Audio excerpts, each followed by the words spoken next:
What's going on? I'm a happy little girl today because I majorly got a sweat on the treadmill today. Needless to say, as I told you guys before, this now marks 20 months of dealing with hip dysfunction issues. It started from the tight hip flexor, it moved to the opposing muscle groups in the glute, piriformis muscle, which is what makes your leg do this. Um, and then it went to the tight SI, and the tight SI actually pulls on my calf and my knee, so that it makes the calf muscle tighten up. So when I've been picked on and teased lately because when I walk I hobble, waddle waddle waddle, because the glute is on fire, the nerve is in a constant pain issue that I've been dealing with. So today being a great day. 2 days ago, I would have told you that I don't know if it was the cold weather here in DC or what, but um, yeah, it was pretty tough to take the dogs out sometimes when Nala wants to pull and run, and I can't even run with her. So here I am, the girl that used to do 1,100-pound leg presses and run sprints with an Olympic hurdler, um, at 54 years old, having the issue. So again, the way that I train my own clients now, I definitely keep this in mind of knowing that as though when you're in your 20s and 30s and even when you're 40s, because I was over 40 years old doing 1,100-pound leg presses, there's no necessity to do 1,100-pound leg presses unless you really plan on doing strength training. So yeah, here it is. Let my ego, because let me tell you, nothing is worse than feeling your mobility decrease every single day and struggling to have just simple issues that you can't do on a day-to-day basis. So the workout that we got done today, which I'm gonna start taking the phone back into the gym, but I just been trying to focus on getting the workout done. But what we did is we still stick with 20 minutes of cardio, but it needs to be at the highest level that you can perform. And for me, it's just rehabbing. So I'm lucky that today I actually literally did get over 3.1 on the treadmill and be able to actually elevate it up to 8 for 20 minutes without completely feeling like my knee was going to be in complete pain or I'm not going to move for the rest of the day. We did arms, bicep, tricep, and because my girlfriend, my roomie, had to get to work on time, that we had to try to get it done in a half hour, which meant then that we did triceps and stuck with German precision type of training, sticking to the 10 reps that we always do. So what I started out with then is that I completed my 3 sets and then she followed behind me. So what we did was a rope push down to a V-bar push down, which for all you guys, you're just going from here to here. So you move all 3 muscle heads in your tricep grouping. And again, try to only stabilize your shoulders. Don't.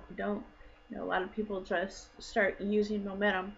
And then to the 15-pound bilateral dumbbell curls, meaning bilateral, meaning both hands at the same time, not alternating or not one at a time. So we did 3 sets of 10. So a tricep, which I should talk English for most people, a tricep means that there's no rest period. You start from one to the other to the other. And basically, I started with my 3 set, and as I finished the one, then my girlfriend got started up so that there really was no rest period. We did 3 sets that way. Then we turn around and I took a easy bar curl, which for all you guys is the bar that has the little B's or the W's, whatever you want to call it. So we put it on the cable. We set that at actually the first set we kind of messed around a little, might get a little too heavy. So it's the bar that sits on the cable. So there's 2 cables. So basically, it was taking an easy bar curl and doing a 40-pound curl, basically. We did 3 sets of 10 on that as well. And then followed that up with dumbbell kickbacks, 15 pounds, and again bilateral. when you're bending over to make sure that you're getting your tricep curls, you're actually engaging your core too, so you can actually get an ab workout at the same time. And again, for me, that's beneficial because it helps me. Some of the stuff that's weakening because of the hip dysfunction has been the core muscle. Everybody thinks about your abdominals as being the only thing that's your core, or your lower back and your abs. But technically speaking, your core muscle is all the muscle groupings, which is your quads, your hamstrings, and your glutes. Everything from the knee to the rib cage, basically your sternum, is really all your core muscle. And that's what is a little bit weak from not having been able to move the hip as much as I would have liked to been able to do. And believe it or not, everybody keeps asking me, I can shoot porn and I can wrestle, but I can't walk in a pair of heels. Some of it's from the tight SI, which is part of the problem with the muscle pulling on the knee, and that's what creates the reason why I kind of hobble from time to time, and the calf muscle is overly engaged, and it shuts off the hamstring and the glute, which from time to time I've taken a couple steps and the leg just wants to give in, even because the nerve endings are they're still twitching a little bit. They're on fire. So before I did the cardio today, I made sure that I took 3 ibuprofen. My stomach doesn't want to hear that.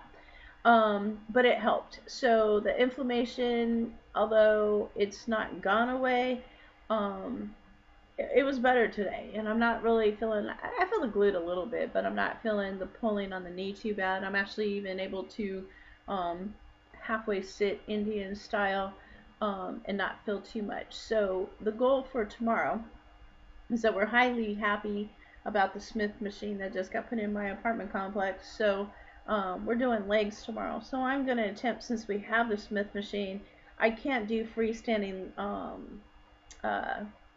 lunges at this point because of the weakness in the SI and the glute. So hopefully with the Smith machine, I should be able to attempt to be able to do isolateral movement, one leg at a time, and do some lunges. Hope for the best. Probably not do any weight on that Smith bar and just be able to again take the rehab approach to this first, which is get the leg and the hip healthy. Everybody's been really been supportive and been emailing me and asking me how it's going. It's going great. I'm happy. 2018, as long as the hip keeps going the way it's going, I really do have set plans to do a competition. The weight that I gained from not being able to perform everything that I've wanted to do in the last 20 months, I'm planning on dropping at least 50 pounds, at least by my birthday, which, wow, I turned 55 in April. How about that? Normally I don't feel 55 except for the hip, so I'm cool. And from there on out, then it's competition mode, and try to get, after April, start using a cutting diet to compete, and competition hopefully by next October, next November, depending upon somewhere probably in Baltimore or Pittsburgh. We'll see. So that's kind of the lowdown on the workout and what I've been doing. And I'll touch base with another video with a follow-up on what I'm doing business-wise tomorrow, so that you guys kind of know where Stunning Summer is headed to in 2018. And for everybody that has subscribed to my YouTube channel in 2017, definitely keep an eye out, because more stuff 2018. Get back to doing some cooking stuff.